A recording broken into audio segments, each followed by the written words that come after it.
Hello, this is Julian with Coffee Reviews, and today we'll be reviewing the Finca El Vikingo wash processed Honduras from Tim Wendelboe. And there's the bag right there. And Tim Wendelboe, based out of Oslo, Norway. And they're a coffee roaster that's appeared on this channel on numerous occasions, including earlier this year when we reviewed the Los Pirineos, a wash processed El Salvadorian coffee. And I've said in the past that one tricky thing about Tim Wendelboe is finding coffees to review from them, given that they release the same coffees year after year. That being said, I do believe that this is only the second year that Tim Wendelboe has worked with this coffee, and given that it is a wash processed Honduran gesha, it certainly caught my interest. So we will see how this one turned out, as this right here is day 42.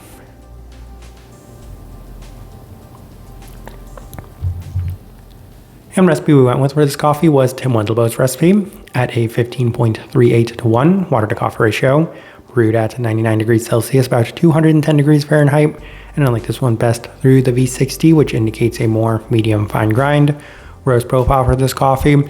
So we've heard a lot of feedback from people about Tim Wendelboe being a little bit more developed than they used to be in the past, and up until this moment I hadn't necessarily experienced that with any of the coffees that we had been working with, as I would say for the most part they were on par with the majority of coffees that we had from them in the past.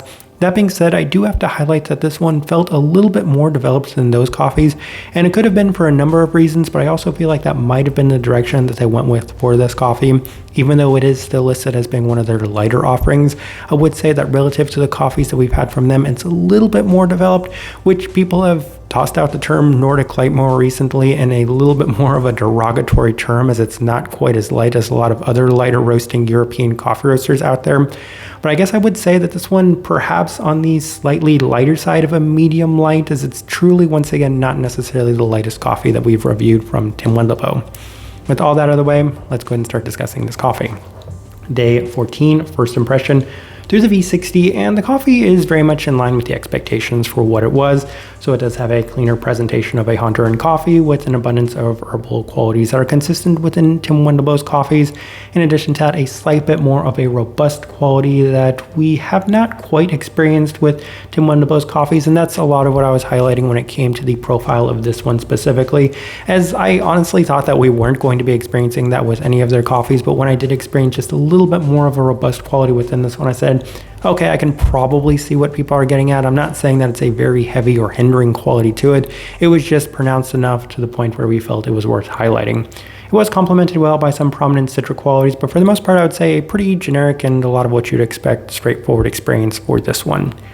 Day 17 through the Chemex, and once again, I felt like the development was a little bit more prominent and pronounced today, as we mentioned that it's just a little bit more robust than we usually experience from Tim Wendelboe's coffees, and that's really worth highlighting given that a lot of the coffees we've had from him in the past have been stuff like El Salvadorian coffees, specifically the Los Pirineos, and as a result, I would say that it's added to the sentiment that this one is maybe not necessarily the lightest experience we've had from them, offering more of that herbal citric quality that is pretty prominent and consistent with the rest of Tim Wendelboe's coffees as well. So I would say, once again, a lot of what I was expecting from this coffee in maybe a slightly more robust sense.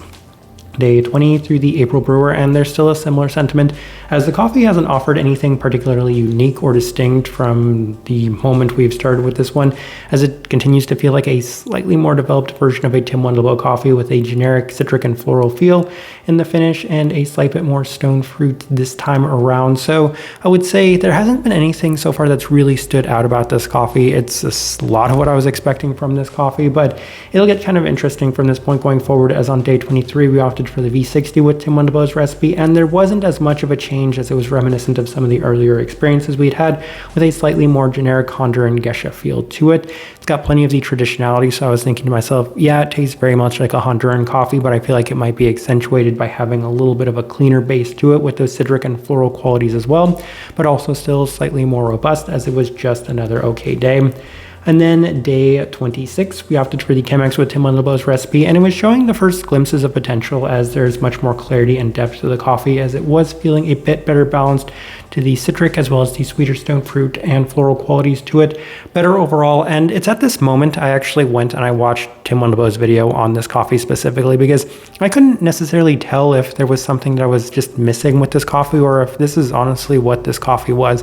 And kind of listening to Tim discuss this coffee, I came to the realization that we were right on the mark. This is essentially what this coffee is, as it's not going to be something that's a true standout. It's not anywhere near as good as the Caballero geshas that Tim Wendelboe also offers. I think it's a work in progress. So it's the second year that they've worked with this coffee specifically, and I think as a result they're trying to improve it year after year. So you can kind of see the progress that they've made each time they do release this coffee. But as of this moment, I kind of got the sense that this coffee is nowhere near ready what its potential actually is. So it made a lot of sense why up until this moment I said it feels like what you'd expect for a much more generic Tim Wendelboe gesha feel to it. And therefore on day 29 we opted back for the V60 with Tim Wendelboe's recipe, and I honestly just felt like this coffee has gotten a little bit better in time, incrementally improving each time we brew it. Not to the extent that we were hoping for, but better clarity and a bit more of the herbality, florality, and slight stone fruit qualities in a much more better defined sense. This time I could say a much more green herbal quality to it with a better balance in terms of the sweeter qualities as well. Day 32, do the Chemex with Tim Wendelboe's recipe, and I opted to stick to the V60 with our final brew, as today seemed like it had backtracked from some of the earlier experiences, a bit more generic and robust with less definition and clarity this time around. And on day 35, we opted for the V60 with Tim Wendelboe's recipe, and there's still a similar sentiment to day 29 mark, as the coffee just does continue to improve ever so slightly each time we brew it. A very traditional feel to it with a prominent white floral aspect this time around, but also a long-lasting herbal quality as well. A little bit more robust and a little bit better defined orange quality this time around, so getting a little bit better clarity and definition to the citric components within this coffee as well. All right, let's go ahead and put up the tasting wheel so you can see what we're getting. And we have a lot of level 4s in this one, so let's go through them. We'll start with the cleanliness level 4, and I'll just get it out of the way and I'll discuss the smokiness being there at the level 2 mark, as I did highlight that this coffee felt a little bit more developed than what we're usually expecting from them. But I should really focus on that smoky quality. I don't know if it necessarily deserves a true level 2. I just really wanted to put that on there to kind of showcase and demonstrate that relative to the vast majority of Tim Wendelboe coffees that we've had in the past, this one just had a little bit more development to it, and I think that that would have hindered any potential of it scoring at a level 5. But truth be told, I don't think this coffee ever had the potential to reach that level 5 mark. Again, I think it's a work in progress, so I think at some point, maybe in the future, it could get to that level 5 mark. But as for right now, the rest of this coffee felt a little bit more generic, just taking that into account as well. So for that reason, level 4 is where we opted to put it, a little bit closer to a standard wash processed coffee than a washed gesha in terms of the overall cleanliness to it. Finish, level 4. And the finish was a lot of what I would expect from a Tim Wendelboe coffee, a lot of those herbal qualities, and in this case, still a little bit more on the traditional side of things. So getting a more generic citric quality though towards the end, a little bit better definition to it as well. So finish was, I would say, not necessarily my favorite part of this coffee. I've said in the past that I'm not a big fan of herbality, and that's why Tim Wendelboe's coffees haven't appealed to me as much as it does to a lot of other people. So not necessarily my favorite part of this coffee. We'll go ahead and move on to the sweetness level 4. If there's one thing I did have to highlight and give praise to this coffee for, it's that it's very sweet, and that's what Tim continuously highlighted in his discussion of this coffee, is that it's a very, very sweet coffee for what it is. And I can see that it's maybe not to the same extent as a lot of the ultra or hyper sweet coffees that we've reviewed on this channel relatively recently, but in comparison to maybe some of the other Tim Wendelboe coffees, I can say it's on the sweeter side of things, and that probably helped this coffee in terms of my overall experience with it. Acidity level 4, that's kind of surprising to me, but now that I'm thinking about it, yeah, it did have a little bit more brightness than I might have necessarily expected, and I think that goes along with the citric qualities that it did have, as to my surprise, it just scored a lot higher than I might have expected given the profile of this coffee. So level 4, where we opted to put that.